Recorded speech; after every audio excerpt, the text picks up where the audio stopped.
If you're preparing for selection, what performance gains are you leaving on the table if you're not paying attention to your nutrition needs? Special operations selection is probably one of the most rewarding but also most challenging things that you can do in your military career. And we've had the opportunity to take a lot of civilians and help them get prepared for that special operations selection, where they've been able to get into the pipeline and many times successfully complete that process. Now, we don't do this alone, of course. We really focus on the nutrition piece. We have strength and conditioning professionals that we rely on and that we partner with in order to do this. But where we pride ourselves is being a resource that somebody can have access to on a regular basis to help them figure out that process. What we're going to do is, in this next 3-part nutrition series, Preparing for Selection, we're going to go over some nutrition related things that you can do to help prepare yourself for selection that maybe you haven't thought of before. A lot of times we think of nutrition as simply calories or macros, but there's a lot more to it than that when it comes to prep for these specific courses. I'm Susan Lopez, and this is the Tactical Nutrition and Performance Podcast, where we help tactical athletes bridge the gap between nutrition, metabolism, supplements, sleep, stress, and training so that they can perform better and longer. Welcome to the podcast. I appreciate you guys being, especially if you are watching on YouTube or listening on Spotify. Let's talk about what we're going to cover. So most selections in the military are going to cover about 3 to 9 weeks, depending on which selection process that you're taking part in. Now, keep in mind, we're not talking necessarily about those courses that you go into after you are selected. We're simply talking about the assessment and selection process, and there is many of them in special operations. We've even been fortunate enough to help a lot of federal law enforcement officers complete their HRT selections or SWAT selections, and those processes can be a little bit shorter but no less demanding. For the purposes of this series, we're simply going to be talking about military selection. And in today's episode, part 1, we are going to be talking about bone stress injuries. Now, a lot of people, as they're doing research on the selection process and nutrition comes into the picture, they're not always thinking about, how do I keep my bones healthy? How do I keep my body healthy? Today, specifically, we're going to be talking bone stress injuries and bone resiliency. An injury during the selection process is definitely one of those things that can hinder the process, whether it means that you're getting recycled back and having to repeat a certain phase, or potentially, if it's a serious enough injury, you may be asked to leave the selection process altogether, potentially with a return date. Bone stress injuries are really common. And so when we're talking about bone stress injuries, what we're talking about is stress fractures, shin splints, and you can be at a very high risk for these things coming into the selection process, even if you've been training, simply due to the amount of physical load that you'll be putting on your body, due to the amount of calorie restriction that is common in many selection processes. You're going to be under a lot of physiological stress.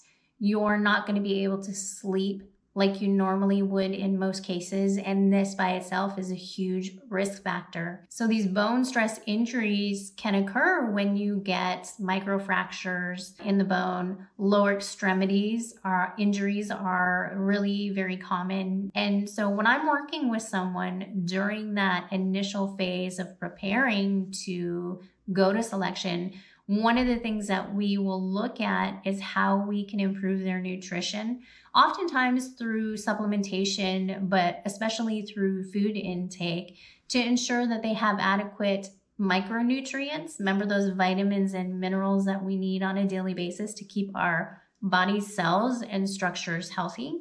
We will look at their overall calorie intake And we will look at their injury history to kind of determine a way forward as far as what we should be doing to ensure that their bones are nice and resilient prior to going to selection. One of the things that we pride ourselves on is making sure that when we're working with an athlete, that we are educating them on why we're doing things and how it can help them through the process. And so when it comes to bone, it's important to remember that bone remodeling is constantly happening within the body. There is a certain time and age when you might hit peak bone mass. However, as you're doing physical things, as you age, your bone is still going to be going through this process of breaking down and then being rebuilt or remodeled. One of the things that stimulates bone resorption and the growth of new bone is when we're doing physical activities, so impact exercises. Now, if we add load on top of that, right, that is just an additional stimulus. When that stimulus occurs, that impact activity, the running, the rucking, the jumping, etc., this signals the body to start breaking down. This is when microtraumas can happen in the bone, and this is a completely natural process. So we're experiencing these microtraumas, and this is a signal to the body to start rebuilding that bone. But where we get into trouble is if we're deficient in certain micronutrients, vitamin D, calcium, magnesium potentially, or even running in a calorie deficit, and we're not able to rebuild that bone adequately. And so the bone over time can actually become weaker. So what we're going to talk about today are 3 nutrients that you should be focusing on in order to enhance bone strength and bone resiliency prior to selection. So the first one we're going to talk about vitamin D. This is really common. We talk about it all the time. Pretty much everybody is on vitamin D supplementation these days. Where people get into trouble is they are some under supplementing or they're over supplementing with vitamin D. Vitamin D is a nutrient that is fat soluble. And so what this means is that it is actually stored within the body in your fat cells. And so we want to be careful when we're taking vitamin D. You don't need to take huge doses of vitamin D if you're not deficient. When we look at how much vitamin D is acceptable for an athlete, particularly the ones that I'm working with, usually we're going to be supplementing anywhere between 1,000 to probably close to 1,800 IUs per day of vitamin D3. This is what's considered a maintenance dosage for an athlete. If you live in an environment that's further north and you don't see the sun quite as often as some of those states further south or places closer to the equator, for instance, then it's always a good idea to get your vitamin D checked. One of the things that I noticed when I was working in the Northwest region of the United States is that in the springtime, many people would actually come back with deficient vitamin D levels, and we would have to supplement them to get them back up into a healthy range. Now, it's very difficult to get vitamin D from food sources. One of the primary ways that you can get vitamin D from food is going to be through fortified foods. So if you look at certain milks, if you look at orange juice, if you look at certain cereals, those oftentimes are going to be fortified with vitamin D. So that is one option.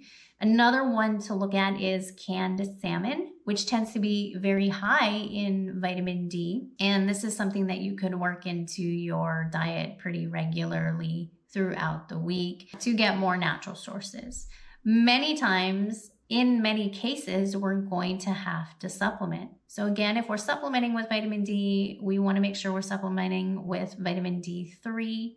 We want to make sure we're going to get our lab work done and actually have our vitamin D levels tested. This is the best way to determine what your dosage needs to be for vitamin D, again, so that you're not under or over supplementing. A second nutrient that we want to look at is going to be calcium.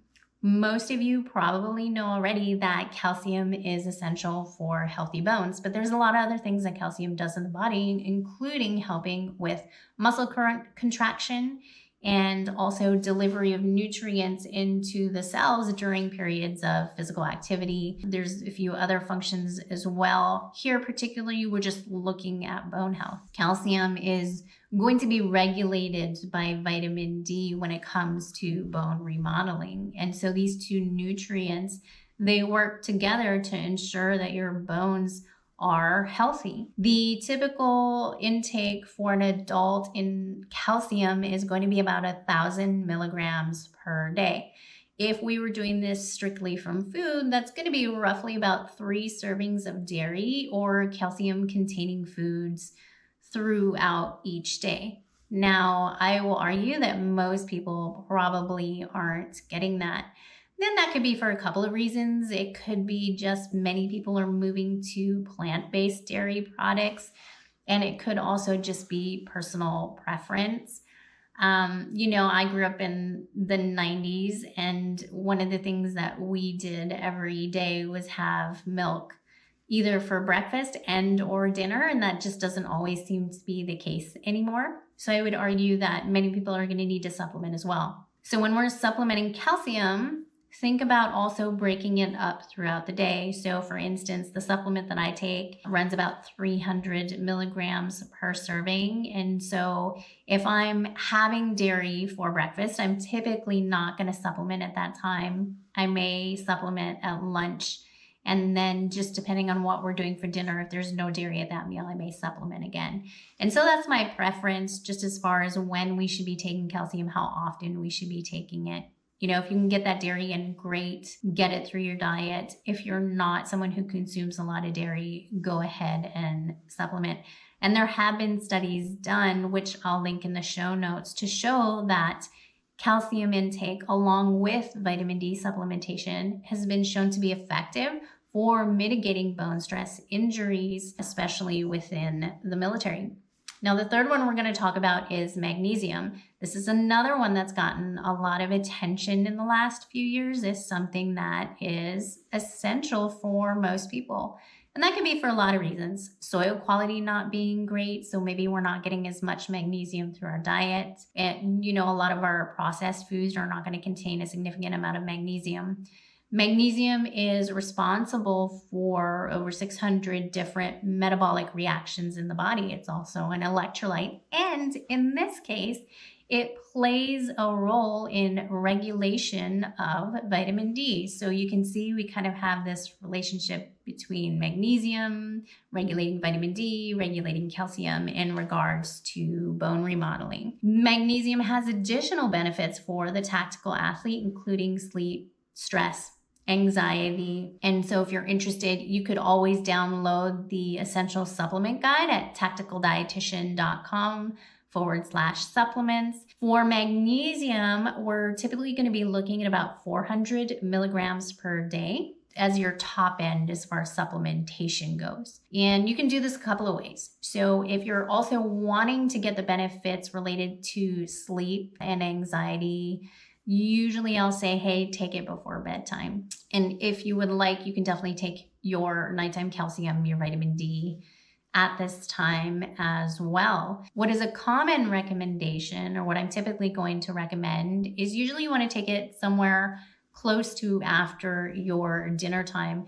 Most people are going to have at least an hour or two after dinner before they're going to bed, assuming that you're going to bed at an appropriate time, because you should be. Take some of your sleep promoting supplementation. So if you're taking GABA, or if you're taking 5-HTP, or if this is one of those times where you might need to use a small amount of melatonin. So when we're talking small, remember we're talking 3 milligrams or less. It's ideal to take this at least an hour or two before bed. And so what I've done on some occasions is if I'm trying to get some electrolytes early in the day and I'm using more of that homemade concoction, I may do some magnesium earlier in the day. And then I may do the other half of my magnesium in the evening time after dinner. And this would also be a great time to take in your calcium and your vitamin D, especially with vitamin D being fat soluble. If you have any fat-based foods in your evening meal, this is considered appropriate as well. In part 2 of the series that we're going to do on nutrition for selection, we're going to be talking about enhancing immune resiliency specifically through the gut in preparation for selection. This is another area where sometimes we don't put enough effort into, and it can make a big impact during the train up phase and during the selection phase. If you enjoyed today's episode, make sure you hit the subscribe button and share this with someone who you know might benefit from it. And we'll see you in part 2.